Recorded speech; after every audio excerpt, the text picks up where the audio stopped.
ಕರ್ತನಲ್ಲಿ ಅತ್ಯಂತ ಪ್ರೀತಿಯುಳ್ಳ ಪ್ರಿಯ ದೇವಜನರೇ, ತಮಗೆಲ್ಲರಿಗೂ ಕೂಡ ಕ್ರಿಸ್ತನ ಮಧುನಾಮದಲ್ಲಿ ಪ್ರೀತಿಯ ವಂದನೆಗಳು. ಈ ಸ್ಥಳದಲ್ಲಿ ನಿಲ್ಲೋ ಕೃಪೆ ಮಾಡಿದಂಥ ತಂದೆಯಾದ ದೇವರಿಗೆ ಪ್ರಥಮವಾಗಿ ಸ್ತೋತ್ರವನ್ನು ಸಲ್ಲಿಸುತ್ತೇನೆ. ಅದರ ಜೊತೆಯಲ್ಲಿ ಈ ವರ್ಷದಲ್ಲೂ ಕೂಡ ಈ ಬಿಗ್ ಜೆ ವಾಹಿನಿಯಲ್ಲಿ ದೇವರ ವಾಕ್ಯದ ಸಂದೇಶವನ್ನು ನೀಡಲು ಅವಕಾಶ ಮಾಡಿಕೊಟ್ಟಂಥ ಬಿಗ್ ಜೆ ವಾಹಿನಿಯ ನಿರ್ದೇಶಕರಿಗೂ ಹಾಗೂ ಸಿಬ್ಬಂದಿ ವರ್ಗದವರಿಗೂ ಆತ್ಮೀಯ ವಂದನೆ ತಿಳಿಸ್ತೇನೆ. ಮತ್ತು ವಿಶೇಷವಾಗಿ ಎಲ್ಲ ವೀಕ್ಷಕರು ಕೂಡ ನಾನು ಪ್ರೀತಿಪೂರ್ವಕವಂತ ಉಪಕಾರಗಳನ್ನು ತಿಳಿಸುತ್ತೇನೆ. ಪ್ರಾರ್ಥನೆ ಮಾಡೋಣ. ಕೃಪಾ ಭರಿತನು, ಕರುಣಾ ಸಾಗರನು, ಅನುದಿನವೂ ನಮ್ಮ ಬಾಳಿನ ಭಾರವನ್ನು ಹೊರುವಂಥ ಯೇಸು ಕ್ರಿಸ್ತಲ್ಲಿ ತಂದೆಯಂಥ ದೇವರೇ, ಈ ಸುಂದರವಂತ ಸಮಯಕ್ಕಾಗಿ, ಈ ಸಂದರ್ಭಕ್ಕಾಗಿ ನಾವು ಸ್ತೋತ್ರ ಸಲ್ಲಿಸುತ್ತೇವೆ. ಸ್ವಲ್ಪ ಹೊತ್ತು ನಿನ್ನ ವಾಕ್ಯದ ಮೂಲಕವಾಗಿ ಕರ್ತನೆ ಧ್ಯಾನ ಮಾಡುವಾಗ ನಿನ್ನ ಆಧ್ಯಾತ್ಮಿಕ ಶಕ್ತಿಯನ್ನು, ನಿನ್ನ ದರ್ಶನವನ್ನು ದಯಪಾಲಿಸಿಕೊಡು. ನಿನ್ನ ವಾಕ್ಯದ ಮೂಲಕ ನಮ್ಮನ್ನು ಪ್ರಬೋಧಿಸು.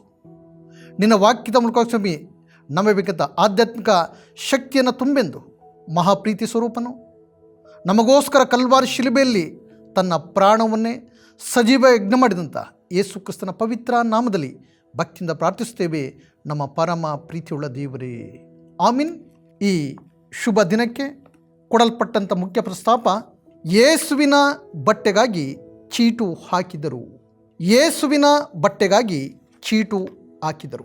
ಅದಕ್ಕೆ ಪೂರಕವಾಗಿ ನೇಮಕಾಂತ ವೇದ ಭಾಗವು ಹೊಸ ಒಡಂಬಡಿಕೆಯಲ್ಲಿ ಯೋಹಾನನು ಬರೆದ ಸುವಾರ್ತೆ 19ನೇ ಅಧ್ಯಾಯ 23 ಮತ್ತು 24ನೇ ವಚನಗಳು. ಯೋಹಾನ್ ಬರ ಸುವಾರ್ತೆ 19ನೇ ಅಧ್ಯಾಯ ವಚನಗಳು 23 ಮತ್ತು 24. ಅಲ್ಲಿ ಹೀಗೆ ಬರೆಯಲ್ಪಟ್ಟಿದೆ: ಸಿಪಾಯಿಗಳು ಯೇಸುವನ್ನು ಶಿಲುಬೆಗೆ ಹಾಕಿದ ಮೇಲೆ ಅವರು ಆತನ ಮೇಲು ಹೊದಿಕೆಗಳನ್ನು ತಕ್ಕೊಂಡು 4 ಪಾಲು ಮಾಡಿ ಒಬ್ಬೊಬ್ಬ ಸಿಪಾಯಿಗೆ ಒಂದೊಂದು ಪಾಲಿನ ಪ್ರಕಾರ ಹಂಚಿಕೊಂಡರು. ಆತನ ಒಳಂಗಿಯನ್ನು ಸಹ ತಕ್ಕೊಂಡರು. ಆದರೆ ಆ ಅಂಗಿಗೆ ಹೊಲಿಗೆ ಇರಲಿಲ್ಲ, ಅದು ಮೇಲಿನಿಂದ ಅಖಂಡವಾಗಿ ಹೆಣೆದದ್ದಾಗಿತ್ತು. ಅದನ್ನು ನೋಡಿ ಅವರು, ನಾವು ಇದನ್ನು ಹರಿಯಬಾರದು, ಚೀಟು ಹಾಕಿ ಇದು ಯಾರಿಗೆ ಬರುವುದೋ ನೋಡೋಣ ಎಂದು ಮಾತಾಡಿಕೊಂಡರು. ಇದರಿಂದ ನನ್ನ ಬಟ್ಟೆಗಳನ್ನು ತಮ್ಮಲ್ಲಿ ಪಾಲು ಮಾಡಿಕೊಂಡರು, ನನ್ನ ಅಂಗಿಗೋಸ್ಕರ ಚೀಟು ಹಾಕಿದರು ಎಂಬ ಶಾಸ್ತ್ರದ ಮಾತು ನೆರವೇರಿತು. ಸಿಪಾಯಿಗಳು ಇದನ್ನೆಲ್ಲ ಮಾಡಿದರು ಎಂಬುವಂಥದ್ದು. ಕರ್ತನಲ್ಲಿ ಅತ್ಯಂತ ಪ್ರೀತಿಯುಳ್ಳ ಪ್ರಿಯ ದೇವಜನರೇ, ಸಂಗೀತಗಾರನು ಹೀಗೆ ಹೇಳುತ್ತಾನೆ: ಕಣ್ಣೆತ್ತಿ ಕ್ರೂಜೆಯನ್ನು ಪಾಪಾತ್ಮ ದೃಷ್ಟಿಸು, ಸ್ವಾಮಿಯ ಪ್ರೀತಿಯನ್ನು ಎಷ್ಟೆಂದು ಧ್ಯಾನಿಸು. ಆಶ್ರಮ ನಿನಗಾಗಿ ಶ್ರೇಯಸ್ಸು ತಾಳಿದ, ನಿನ್ನ ಅಕ್ರಮಕ್ಕಾಗಿ ಸ್ವರಕ್ತ ಚೆಲ್ಲಿದ. ನಮ್ಮ ಪಾಪಗಳಿಗಾಗಿ, ನಮ್ಮ ಬಿಡುಗಡೆಗಾಗಿ ಮಹಾಪ್ರೀತಿಯ ಸ್ವರೂಪಂತ ಯೇಸು ಆ ಕಲ್ವಾರಿ ಶಿಲುಬೆಯಲ್ಲಿ ತನ್ನ ಪ್ರಾಣವನ್ನೇ ಸಜೀವ ಯಜ್ಞವಾಗಿ ಸಮರ್ಪಣೆ ಮಾಡಿ ನಮಗೆ ಬಿಡುಗಡೆಯನ್ನು, ರಕ್ಷಣಾನಂದವನ್ನು ಅನುಗ್ರಹ ಮಾಡಿದ್ದಾನೆ. ಈ ವರ್ಷದಲ್ಲೂ ಕೂಡ ನಾವು ಈ ಪಾವನ ದಿನಗಳಲ್ಲಿ ಶಿಲುಬೆಯಲ್ಲಿ ಅಡಗಿರುವಂಥ ಆ ಪ್ರೀತಿ, ತ್ಯಾಗ, ಕರುಣೆ, ಆ ದೀನತೆಯನ್ನು ಅರ್ಥೈಸಿಕೊಂಡು ನಾವು ಲೋಕಕ್ಕೆ ಬೆನ್ನು ಮಾಡಿ ಕ್ರಿಸ್ತನ ಕಡೆಗೆ ಮುಖ ಮಾಡುವಂಥ ಒಂದು ಸದಾವಕಾಶ. ಈ ಅವಕಾಶವನ್ನು ಕೊಟ್ಟಂಥ ದೇವರಿಗೆ ನಾವು ಸ್ತೋತ್ರ ಸಲ್ಲಿಸುವಂಥದ್ದು ನಮ್ಮ ಆದ್ಯ ಕರ್ತವ್ಯ. ಯೇಸು ಕ್ರೂಜಿತನಾದಾಗ ಆ ಶಿಲುಬೆಯ ಬುಡದಲ್ಲಿ ಎಷ್ಟು ಮಂದಿ ನೆರೆದಿದ್ದರು ಎಂಬುದಾಗಿ ನಾವು ಲೆಕ್ಕ ಹೇಳುವುದು ಭಾಳ ಕಷ್ಟ. ಆದರೆ ಈ ಸಂದರ್ಭದಲ್ಲಿ ಶಿಲುಬೆಯ ಬುಡದಲ್ಲಿ ಯೇಸುವಿನ ತಾಯಿ ಮತ್ತು ಆತನ ಪ್ರಿಯ ಶಿಷ್ಯ, ಅದರ ಜೊತೆಯಲ್ಲಿ ಶಾಸ್ತ್ರಿ ಪರಿಸಾಯರು ಮತ್ತು ವಿವಿಧ ಪ್ರಾಂತ್ಯಗಳಿಂದ ಬಂದಿದ್ದ ಜನರು, ಪಸ್ಕಹಬ್ಬದ ಆಚರಣೆಗಾಗಿ ಬೇರೆ ಬೇರೆ ಸ್ಥಳದಿಂದ ಕೂಡಿದಂಥ ಜನರು, ಅದರ ಜೊತೆಯಲ್ಲಿ ರೋಮಾಯ ಸಿಪಾಯಿಗಳು, ಶಾಸ್ತ್ರಿ ಪರಿಸಾಯರು, ರೋಮಾಯ ಅಧಿಕಾರಿಗಳು ಅಲ್ಲಿದ್ದರು. ಈ ಸಂದರ್ಭದಲ್ಲಿ ಕೆಲವು ವಿಚಾರಗಳನ್ನು ಮಾತ್ರ ತಿಳಿಸಲು ನಾನು ಇಷ್ಟಪಡುವಂತನಾಗಿ, ಇಂದಿನ ಪರಿಚಯಕ್ಕೆ ತಕ್ಕಂತೆ ಯೋಹಾನ್ ಬರೆದ ಸುವಾರ್ತೆ 19ನೇ ಅಧ್ಯಾಯ 23, 24 ವಚನದಲ್ಲಿ ಅಲ್ಲಿ ಒಬ್ಬ ಸಿಪಾಯಿ ಯೇಸುವಿನ ಒಳಂಗಿಯನ್ನು ಚೀಟು ಹಾಕಿ ಗೆದ್ದುಕೊಳ್ಳುತ್ತಾನೆ. ಪ್ರಿಯರೇ, ಪ್ರಸ್ತುತ ದಿನಮಾನಗಳನ್ನು ನಾವು ನೋಡುವಾಗ ಸಿಪಾಯಿಗಳು ಎಂದಾಕ್ಷಣ ಅವರ ಅನೇಕ ಉದಾತ್ತವಂತ ಗುಣಗಳು ನಮ್ಮ ಕಣ್ಣು ಮುಂದೆ ಬರುತ್ತವೆ, ನಮ್ಮ ನೆನಪಿಗೆ ಬರುತ್ತದೆ. ಸೈನಿಕರಲ್ಲಿ ಇರತಕ್ಕಂಥ ಧೈರ್ಯ, ಸ್ಥೈರ್ಯ, ಸಾಹಸ, ದೇಶಭಕ್ತಿ, ಹೋರಾಟ, ನಿಸ್ವಾರ್ಥತೆ ಮತ್ತು ಸೇವೆ ಅಲ್ಲಿ ಕಂಡು ಬರುವಂಥದ್ದಾಗಿವೆ. ಎಷ್ಟೋ ಸಮಯದಲ್ಲಿ ಅವರ ತಮ್ಮ ಕುಟುಂಬಗಳನ್ನು ಬಿಟ್ಟು, ತಮ್ಮ ಮನೆ ಮಠಗಳನ್ನು ಬಿಟ್ಟು, ಸ್ವಂತ ಸ್ಥಳವನ್ನು ಬಿಟ್ಟು ತಮಗೆ ನೇಮಕವಾದಂಥ ಸ್ಥಳದಲ್ಲಿ ನಿಷ್ಠೆಯಿಂದ, ಪ್ರಾಮಾಣಿಕತೆಯಿಂದ, ಶುದ್ಧತೆಯಿಂದ, ಬದ್ಧತೆಯಿಂದ ಕ್ರಮಬದ್ಧವಾಗಿ ಅವರು ಸೇವೆ ಮಾಡುವುದನ್ನು ನೋಡ್ತೇವೆ. ಚಳಿ, ಮಳೆ, ಗಾಳಿ ಎನ್ನದೆ ಪ್ರಕೃತಿಯ ಅನೇಕ ವೈಪರೀತ್ಯಗಳ ಮಧ್ಯದಲ್ಲಿ ಅವರು ತಮ್ಮ ಸೇವೆಯನ್ನು ನಿಷ್ಠೆಯಿಂದ ಮಾಡ್ತಾರೆ. ಅದು ಬಹಳ ಪ್ರಶಂಸನೀಯವಾದಂಥ ಒಂದು ಸೇವೆ. ಆದರೆ ರೋಮನ್ ಸಿಪಾಯಿಗಳ ಚಿತ್ರಣ ಇದಕ್ಕೆ ವ್ಯತಿರಿಕ್ತವಾಗಿದೆ. ರೋಮಾಯ ಸಿಪಾಯಿಗಳು ಶಿಸ್ತಿನಿಂದ ಕೂಡಿದವರು ಮತ್ತು ಸರ್ಕಾರದ ಆಜ್ಞೆಗಳನ್ನು ಪಾಲಿಸುವರು. ಅದರ ಜೊತೆಯಲ್ಲಿ ಅವರು ಕಠಿಣತೆಗೆ ಹೆಸರಾದವರು. ಹೊಸ ಒಡಂಬಡಿಕೆಯ ಅನೇಕ ಭಾಗಗಳನ್ನು ನೋಡುವಾಗ ಅವರ ಕಠಿಣತೆ, ಅವರ ಕಠಿಣವಾದಂಥ ವರ್ತನೆ ನಮಗೆ ಅನೇಕ ವಿಚಾರಗಳನ್ನು ತೆರೆದುತ್ತದೆ. ಯೇಸುವಿನ ಒಂದು ಆ ಗೆತ್ಸೆಮನೆ ತೋಟದಿಂದ ಆತನ ಮರಣದವರೆಗೆ ನಾವು ಹಂತ ಹಂತವಾಗಿ ಗಮನಿಸುವಾಗ ಆ ಒಂದು ಸಿಪಾಯಿಗಳ ವರ್ತನೆ ನಮಗೆ ಬೇಸರಿಕೆಯನ್ನು ತರುತ್ತದೆ. ಯೇಸು ದೇವಾದಿ ದೇವನಾಗಿದ್ದರು, ಯಾವ ತಪ್ಪುಗಳನ್ನು ಮಾಡದೆ ಹೋಗಿದ್ದರು. ಯೇಸುವನ್ನು ಗೆತ್ಸೆಮನೆ ತೋಟದಲ್ಲಿ ಬಂಧಿಸಿದ ನಂತರ ಯೇಸುವಿನ ಪುನರುತ್ಥಾನದವರೆಗೆ ಈ ಸೈನಿಕರು ಕೊಡಬಾರದಂಥ ಕಷ್ಟಗಳನ್ನು ಕೊಟ್ಟರು, ನಿಂದೆ ಮಾಡಿದರು, ಅಪಹಾಸ್ಯ ಮಾಡಿದರು, ಒಡೆದರು, ಗುದ್ದಿದರು. ಯಾವುದು ಸರಿ, ಯಾವುದು ತಪ್ಪು ಎಂಬುದನ್ನು ವಿವೇಚನೆ ಮಾಡದೆ ದೇವಾದಿ ದೇವನನ್ನು ಅವರು ವಿವಿಧ ರೀತಿಯಲ್ಲಿ ಹಿಂಸೆಪಡಿಸಿದರು. ರೋಮಾಯ ಸಿಪಾಯಿಗಳು ಯೇಸುವಿನ ಕಡೆಗೆ ತೋರಿದಂಥ ಮನೋಭಾವ ಅದು ಇಂದು ಕೂಡ ನಮಗೆ ನೋವನ್ನು ಉಂಟು ಮಾಡ್ತದೆ. ಆ ಸಿಪಾಯಿಗಳ ಒಂದು ವರ್ತನೆ ಇಂದು ನಮಗೆ ನಮ್ಮ ಕಣ್ಣನ್ನು ತರಿಸಿದೆ. ಕರುಣೆ ಇಲ್ಲದವರು, ಮಾನವೀಯತೆಯನ್ನು ಮರೆತಂಥವರು, ತಮ್ಮ ಆಜ್ಞೆಗಳೇ ಶ್ರೇಷ್ಠದಾಗಿ ಪರಿಪಾಲನೆಯನ್ನು ನೋಡ್ತೇವೆ. ಯೇಸುವನ್ನು ಅರಮನೆಯೊಳಗೆ ಕರೆದುಕೊಂಡು ಹೋಗಿ ಅಪಹಾಸ್ಯ ಮಾಡ್ತಾರೆ. ಯೇಸು ಅರಸನೆಂದು ಹೇಳಿ ಅವನಿಗೆ ಮಾನಸಿಕವಾಗಿ ಹಿಂಸೆಗಳನ್ನು ಕೊಡ್ತಾರೆ. ಕೆಂಪು ಒಲ್ಲಿಯನ್ನು ಒದಿಸ್ತಾರೆ. ಮುಳ್ಳು ಬಳ್ಳಿಯಿಂದ ಕಿರೀಟವನ್ನು ನೆನೆದು ಯೇಸುವಿನ ತಲೆ ಮೇಲಿಟ್ಟು ನಿಂದಿಸ್ತಾರೆ. ಯಹೂದ್ಯರ ಅರಸನೇ, ನಿನಗೆ ನಮಸ್ಕಾರ ಎಂಬುದಾಗಿ ಅಪಹಾಸ್ಯ ಮಾಡ್ತಾರೆ. ಪ್ರೀತಿ, ದಯೆ, ಕರುಣೆ, ಅನುಕಂಪವನ್ನು ಅವರು ತೋರಿಸಲಿಲ್ಲ. ಯೇಸುವಿಗೆ ಉಗುಳಿದರು, ಹೊಡೆದರು, ತಮ್ಮ ಉದ್ದಟತನವನ್ನು ಅವರು ತೋರಿಸಿದರು. ಯೇಸುವಿನ ಒಳಂಗಿಯನ್ನು ಚೀಟು ಹಾಕಿ ಗೆದ್ದುಕೊಂಡಂಥ ಸಿಪಾಯಿಗಳ ಚಿತ್ರವನ್ನು ನೋಡ್ತೇವೆ. 4 ಮಂದಿ ಸಿಪಾಯಿಗಳು ಯೇಸುವಿನ ಬಟ್ಟೆಯನ್ನು ಚೀಟು ಹಾಕಿ ಪಡ್ಕೊಳ್ತಾರೆ. ಆ 4 ಜನರು ಕೂಡ ಅದರಲ್ಲಿ ಒಬ್ಬನು ಆ ಯೇಸುವಿನ ಒಳಂಗಿಯನ್ನು ಪಡೆದುಕೊಳ್ಳುತ್ತಾನೆ. ಪ್ರಿಯ ದೇವಜನರೇ, ಇಲ್ಲಿ ನೋಡುವಂಥದ್ದು ಆ ಒಳಂಗಿಯನ್ನು ಚೀಟು ಹಾಕಿ ಪಡೆದುಕೊಂಡಂಥ ಆ ವ್ಯಕ್ತಿ ಮತ್ತು ಈತನ ಸಿಪಾಯಿಗಳು ಯೇಸುವಿನ ನಿಜವಾದಂಥ ಮುಖ ದರ್ಶನವನ್ನು ಮಾಡಲಿಲ್ಲ.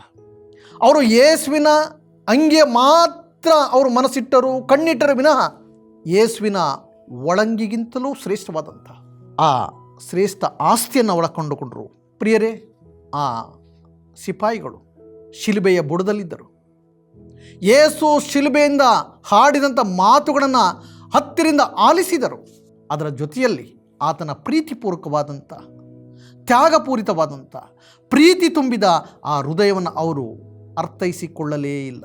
ಯೇಸುವಿನ ಮಾತು, ತಂದೆಯವರನ್ನು ಕ್ಷಮಿಸು, ತಾವು ಏನು ಮಾಡುತ್ತೆಂಬುದಾಗಿ ಅವರು ಅರಿಯರು. ಆ ಮಾತು ಕೂಡ ಅವರ ಹೃದಯವನ್ನು ಪರಿವರ್ತನೆ ಮಾಡಲಿಲ್ಲ, ಮಾರ್ಪಡಲಿಲ್ಲ. ಬದಲಾಗಿ ಅವರು ಯೇಸುವಿನ ಮುಖ ದರ್ಶನವನ್ನು ಮಾಡುವ ಬದಲು ಆತನ ಬಟ್ಟೆಯ ದರ್ಶನವನ್ನು ಮಾಡಿ ಆ ಬಟ್ಟೆಯನ್ನು ಚೀಟು ಹಾಕಿ ಪಡೆದುಕೊಂಡರು, ಮಹತ್ವವಾದದನ್ನು ಕಳ್ಕೊಂಡ್ರು. ಆದರೆ ಶಿಲುಬೆಯ ಬುಡದಲ್ಲಿದ್ದಂಥ ಆ 2ನೇ ಕಳ್ಳನು, ಸ್ವಾಮಿ, ನೀನು ನಿನ್ನ ರಾಜ್ಯವನ್ನು ಪಡೆದವನಾಗಿ ಬರುವಾಗ ನನ್ನ ನೆನೆಸಿಕೆಂಬುದಾಗಿ ಹೇಳುವಾಗ ಇವತ್ತೇ ನೀನು ನನ್ನ ಸಂಗಡ ಪರದೈಸಲೆಂಬುದಾಗಿ ಆ ಒಂದು ವಿಶೇಷವಾದಂಥ ನಿತ್ಯಾನಂದವನ್ನು ಆತನು ಪಡೆದುಕೊಂಡನು.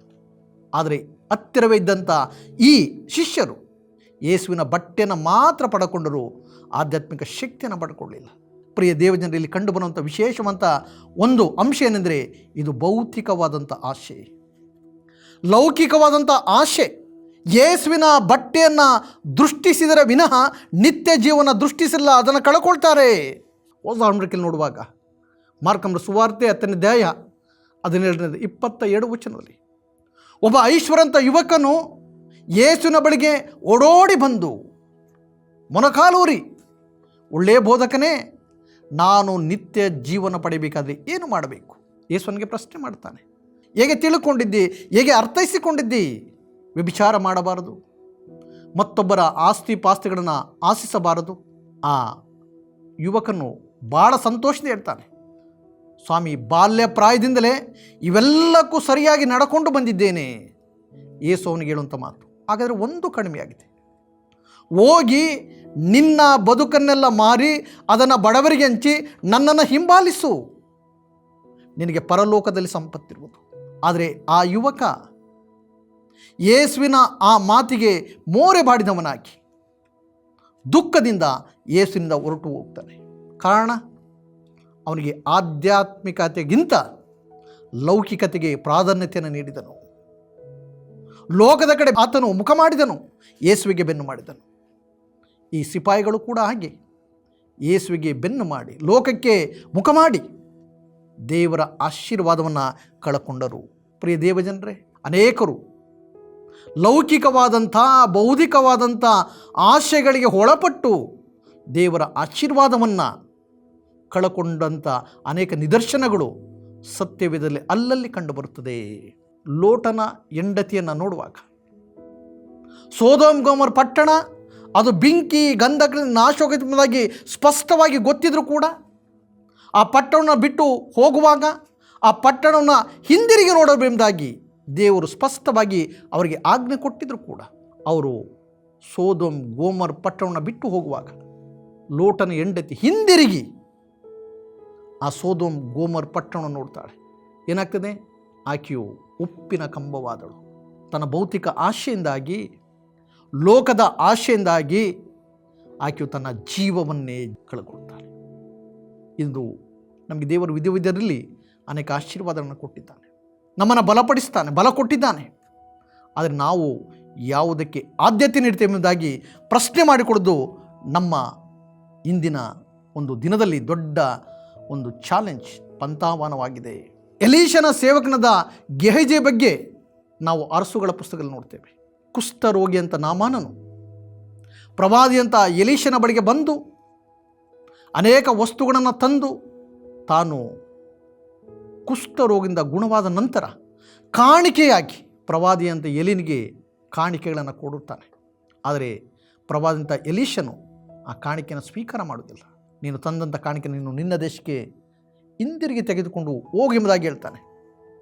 ಇದನ್ನು ಮನಗಂಡಂಥ ಪ್ರವಾದಿಯಂಥ ಎಲೀಷನ ಸೇವಕ ಗೆಹಜಿಯು ಪ್ರವಾದಿಗೆ ಗೊತ್ತಿಲ್ಲದ ರೀತಿಯಲ್ಲಿ ಹಿಂದೆ ಸಾಕಿ ನಾಮಾನನ್ನು ಭೇಟಿ ಮಾಡಿ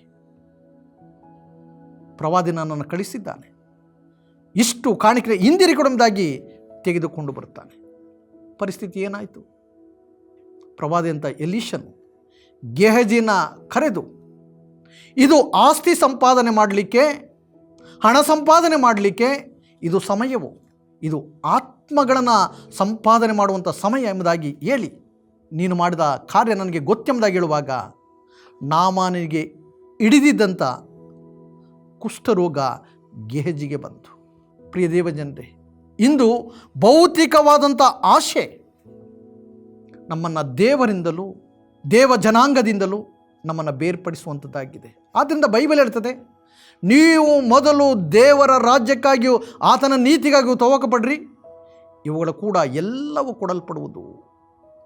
ದೇವರು ನಮಗೆ ಯಾವುದು ಅಗತ್ಯವೋ, ಯಾವುದು ಅವಶ್ಯವೋ ಆತ ನಮಗೆ ಕೊಡುತ್ತಲೇ ಇದ್ದಾನೆ. ಪ್ರಾಯದ ಸಿಂಹಗಳಾದರೂ ಹೊಟ್ಟೆಗೆಲ್ಲ ಹಸಿದಾವು, ನನ್ನ ಸನ್ನಿಧಾನದಲ್ಲಿ ಬೆಳೆಕೊಳ್ಳುವವರಿಗೆ ಯಾವ ಮೇಲಿಗೂ ಕಡಿಮೆ ಇಲ್ಲ. ನಮ್ಮ ದೇವರು ಅದ್ಭುತ ಸ್ವರೂಪನು, ನಮ್ಮ ಜೀವವನ್ನು ಗಾಯುವಂಥ, ನಮ್ಮ ಕೊರತೆಗಳನ್ನು ನೀಗಿಸುವಂಥ, ಅನುದಿಂದ ಅನ್ನ ಮನ್ನ ಕೊಡುವಂಥ ದೇವರು. ಕೀರ್ತನೆ ಸಂಗ್ರಹ 85ನೇ ಕೀರ್ತನೆ 12ನೇ ವಚನ ಹೇಳ್ತದೆ, ನಿಜವಾಗಿ ಯೆಹೋವನು ಒಳ್ಳೆಯದನ್ನೇ ಅನುಗ್ರಹಿಸುವನು, ನಮ್ಮ ಕೊರತೆಗಳನ್ನು ನೀಗಿಸ್ತಾನೆ.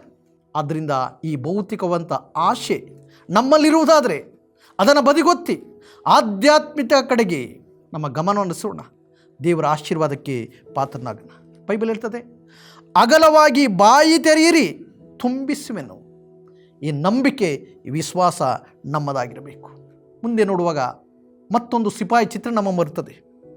ಯೋಹಾನನ ಸುವಾರ್ತೆ 19:34 ಯೇಸುವನ್ನು ಈಟಿಯಿಂದ ತಿವಿದ ಸಿಪಾಯಿ, ಈತನು ಕೂಡ ಯೇಸುವನ್ನು ಗೌರವಿಸಲಿಲ್ಲ, ಯೇಸುವಿನ ಮಾತುಗಳನ್ನು ಸರಿಯಾಗಿ ಆಲಿಸಲಿಲ್ಲ. ಯೇಸುವಿನ ಕಡೆಗಿದ್ದಂಥ ರೋಷ, ದ್ವೇಷ ಅವನಲ್ಲಿ ಕಂಡುಬರುತ್ತದೆ. ಆತನ ಕಠಿಣ ಮನಸ್ಸು, ಕಹಿಯಾದ ಭಾವನೆ ನಮಗೆ ವ್ಯಕ್ತವಾಗುತ್ತದೆ.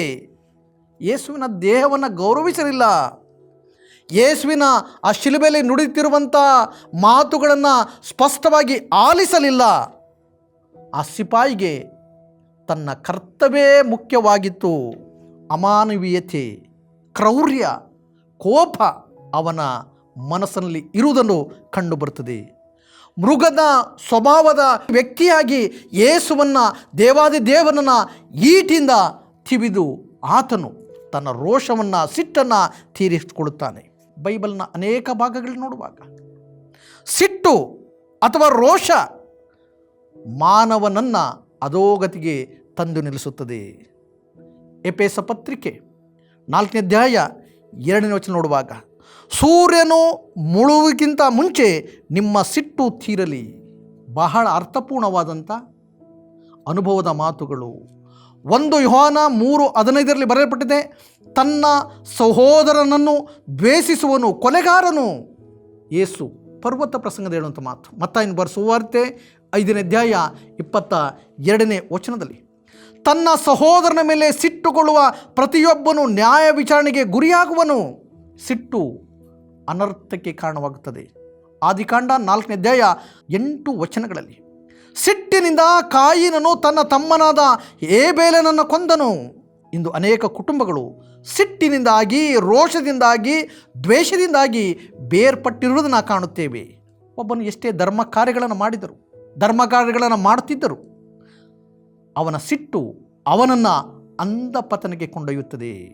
ಪ್ರಸ್ತುತ ದಿನಮಾನಗಳಲ್ಲಿ ಸಿಟ್ಟಿನಿಂದಾಗಿ, ರೋಷದಿಂದಾಗಿ, ದ್ವೇಷದಿಂದಾಗಿ ತಂದೆ ಮಕ್ಕಳನ್ನು ಕೊಲ್ಲುತ್ತಿದ್ದಾನೆ, ಮಕ್ಕಳು ತಂದೆಯನ್ನು ಕೊಲ್ಲುತ್ತಿದ್ದಾರೆ, ಗಂಡ ಹೆಂಡತಿಯನ್ನು ಕೊಲ್ಲುತ್ತಿದ್ದಾನೆ, ಹೆಂಡತಿ ಗಂಡನನ್ನು ಕೊಲ್ಲುತ್ತಿದ್ದಾಳೆ. ಪ್ರಿಯ ದೇವಜನರೇ, ಈ ವಾಕ್ಯದ ಬೆಳಕಿನಲ್ಲಿ ನಮ್ಮನ್ನು ಪ್ರಶ್ನೆ ಮಾಡಿಕೊಳ್ಳೋಣ, ನಾವೇ ಯಾವ ಸ್ಥಿತಿಯಲ್ಲಿದ್ದೇವೆ? ಧರ್ಮೋಪದೇಶ ಕಾಂಡ 34ನೇ ಅಧ್ಯಾಯದ 5ನೇ ವಚನದಲ್ಲಿ, ಮೋಶೆ ಹೋರೇಬಿನ ಬಂಡೆಯ ಬಳಿಯಲ್ಲಿ ಇಸ್ರಾಯೇಲರಿಗೋಸ್ಕರ ದೇವರ ಅಪ್ಪಣೆ ಮೇರೆಗೆ ನೀರು ಬರಮಾಡಿದ ಸಂದರ್ಭದಲ್ಲಿ ಸಿಟ್ಟು ಮಾಡಿದ ಪ್ರಯುಕ್ತ ಆತನು ಕಾನಾನ್ ದೇಶವನ್ನು ದೂರದಿಂದ ನೋಡಿದನ ಹೊರತು ಆ ದೇಶಕ್ಕೆ ಸೇರಲಿಲ್ಲ. ಈ ಸಿಪಾಯಿ ತನ್ನ ಸಿಟ್ಟಿನಿಂದ, ರೋಷದಿಂದ, ದ್ವೇಷದಿಂದ ಯೇಸುವಿನ ಪಕ್ಕಿಯನ್ನು ತಿವಿದನು. ಯೇಸುವನ್ನು ಅಂಗೀಕರಿಸದೆ ಕಲ್ವಾರಿಂದ ಹೊರಟು ಹೋದನು. ಇದು ಮಾಂಸಿಕ ಆಸೆ. ಇಂದು ಸಿಟ್ಟಿನಿಂದಾಗಿ ಅನೇಕರು ಮಾಡಬಾರಂಥ ನೀಚ ಕೃತ್ಯಗಳನ್ನು ಮಾಡಿ ಮಾನಸಿಕವಾದಂಥ ಹಿಂಸೆಗಳನ್ನು ಅನುಭವಿಸುತ್ತಾರೆ. ಸಿಟ್ಟಿನಿಂದಾಗಿ ಅನ್ಯೂನತೆಯನ್ನು ಕಳಕೊಂಡಿದ್ದಾರೆ. ಒಂದು ವೇಳೆ ಆ ಸಿಪಾಯಿ ಹಾಗೆ ನಮ್ಮಲ್ಲಿ ಸಿಟ್ಟು ಮನೆ ಮಾಡಿದರೆ ಶಿಲುಬೆಯನ್ನು ದೃಷ್ಟಿಸಿ ಆ ಒಂದು ಸಿಟ್ಟಿನಿಂದ ನಾವು ಹೊರಬರಲು ಪ್ರಯತ್ನ ಮಾಡೋಣ. ಮೂರನೇದಾಗಿ ಲೂಕನ ಸುವಾರ್ತೆ 23:47 ವಚನದಲ್ಲಿ ಶತಾಧಿಪತಿಯ ಬಗ್ಗೆ ನೋಡ್ತೇವೆ. ಅವನ ಸಾಕ್ಷಿ, ಈ ಮನುಷ್ಯನು ಸತ್ಪುರುಷನೇ ನಿಜ ಎಂದು ದೇವರನ್ನು ಕೊಂಡಾಡಿದನು. ಈತನು ಕೂಡ ಯೇಸುವಿನ ವಿರೋಧಿಯೇ, 100 ಮಂದಿ ಸೈನಿಕರ ಮೇಲಿನ ಮೇಲಾಧಿಕಾರಿ. ಈತನು ಸಹ ದೇಶಾಧಿಪತಿಯ, ರೋಮ್ ಸರ್ಕಾರದ ಅಪ್ಪಣೆಗಳನ್ನು ಪಾಲಿಸುವನೇ ಆಗಿದ್ದನು. ಶಿಲುಬೆಯ ಸಮೀಪದಲ್ಲಿದ್ದುಕೊಂಡು ಆ ಶಿಲುಬೆಯನ್ನು ದೃಷ್ಟಿಸಿ ನೋಡುತ್ತಿದ್ದನು. ಯೇಸುವನ್ನು ದೃಷ್ಟಿಸಿದನು. ಯೇಸುವಿನ ಮೌಲ್ಯಯುತವಾದಂಥ ಕರುಣಾಪೂರಿತ ಆ ಕ್ಷಮಾಪಣೆಯ ಮಾತುಗಳನ್ನು ಕೇಳಿಸಿಕೊಂಡನು. ಅದನ್ನು ತನ್ನ ಹೃದಯದಲ್ಲಿ ಅರ್ಥೈಸಿಕೊಂಡನು. ಅವನು ಕೊಡುವಂಥ ಸಾಕ್ಷಿ, ಈ ಮನುಷ್ಯನು ಅಂದರೆ ಯೇಸು ನಿಜವಾಗಿ ಸತ್ಪುರುಷನೆಂಬುದಾಗಿ ಸಾಕ್ಷಿ ಕೊಡುತ್ತಾನೆ. ಇಂದು ನಾವು ಇಂಥ ಸಾಕ್ಷಿಗಳನ್ನು ಕೊಡುವಂಥ ವ್ಯಕ್ತಿಗಳು ನಾವಾಗಬೇಕು. ನೀವು ದೇವರ ಸಮೀಪಕ್ಕೆ ಬನ್ನಿರಿ, ಆಗಲಾತನು ನಿಮ್ಮ ಸಮೀಪಕ್ಕೆ ಬರುವನು. ಈತನ ಪರಿವರ್ತನೆಗೆ ಕಾರಣನೇನು? ಯೇಸು ಮಹಾಧ್ವನಿಯಿಂದ ಕೂಗಿ ಪ್ರಾಣ ಬಿಡ್ತಾನೆ. ಸಾಯುತ್ತಿರುವವರು ಎಂದಿಗೂ ಕೂಡ ಮಹಾಧ್ವನಿ ಕೈದು ಸಾಯುವುದಿಲ್ಲ, ಬದಲು ಮೆಲ್ಲನ ಧ್ವನಿ ನುಡಿದು ಸಾಯುತ್ತಾರೆ. ಯೇಸುವಿನ ಪ್ರಾಣ ಬಿಟ್ಟಾಗ ಅನೇಕ ಬದಲಾವಣೆಗಳಾಗ್ತದೆ.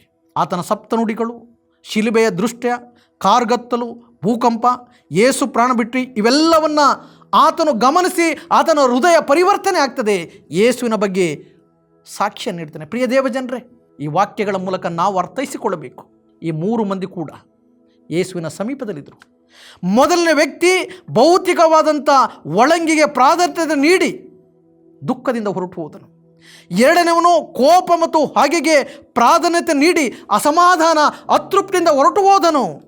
ಮೂರನೆಯವನು ಸತ್ಯಕ್ಕೆ ಪ್ರಾಧಾನ್ಯತೆ ನೀಡಿದನು, ಕ್ರಿಸ್ತನನ್ನು ಕಂಡುಕೊಂಡನು. ಇದು ದೈವಿಕ ಆಶೆ, ದೈವಿಕವಾದಂಥ ಆಶೆ. ಇಂದು ಆ ಶಿಲುಬೆಯ ಧ್ಯಾನದಲ್ಲಿರುವಂಥ ಇಂದು ನಾವು ಯಾವುದಕ್ಕೆ ಪ್ರಾಧಾನ್ಯತೆಯನ್ನು ನೀಡ್ತೇವೆ, ನಮ್ಮನ್ನು ನಾವು ಅವಲೋಕನ ಮಾಡಿಕೊಳ್ಳೋಣ, ಪ್ರಶ್ನೆ ಮಾಡಿಕೊಳ್ಳೋಣ, ಪರಿಶೋಧನೆ ಮಾಡಿಕೊಳ್ಳೋಣ. ನಾವು ಕೂಡ ಶತಾಧಿಪತಿಯಂತೆ ಆಧ್ಯಾತ್ಮಿಕವಾದಂಥ ಸತ್ಯವಾದಂಥ ಒಂದು ಮಾತುಗಳಿಗೆ, ವಿಷಯಗಳಿಗೆ ಮಾನ್ಯತೆಯನ್ನು ನೀಡಿ ಅರ್ಥಪೂರ್ಣ ಜೀವನ ಮಾಡುವಂತೆ ಪವಿತ್ರಾತ್ಮನು ನಮ್ಮನ್ನು ಮುನ್ನಡೆಸ್ತಾ ಬರಲಿ. ಆಮೀನ್. ಪ್ರಾರ್ಥನೆ ಮಾಡೋಣ. ಕೃಪಾಭರಿತನೇ, ಈ ಸಮಯಕ್ಕಾಗಿ ಸ್ತೋತ್ರ.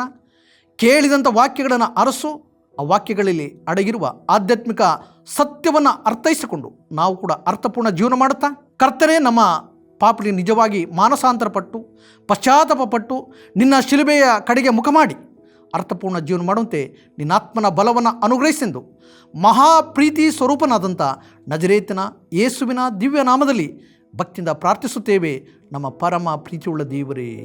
ಆಮೀನ್. ಸುವಾರ್ತೆ ತಲುಪದ ಊರು ಇರಲೇಬಾರದು, ಸಭೆಯೂ ಇಲ್ಲದ ಗ್ರಾಮ ಇರಬಾರದೆಲ್ಲಿಯೂ. ಸುವಾರ್ತೆ ತಲುಪದ ಊರು ಇರಲೇಬಾರದು, ಸಭೆಯೂ ಇಲ್ಲದ ಗ್ರಾಮ ಇರಬಾರದೆಲ್ಲಿಯೂ.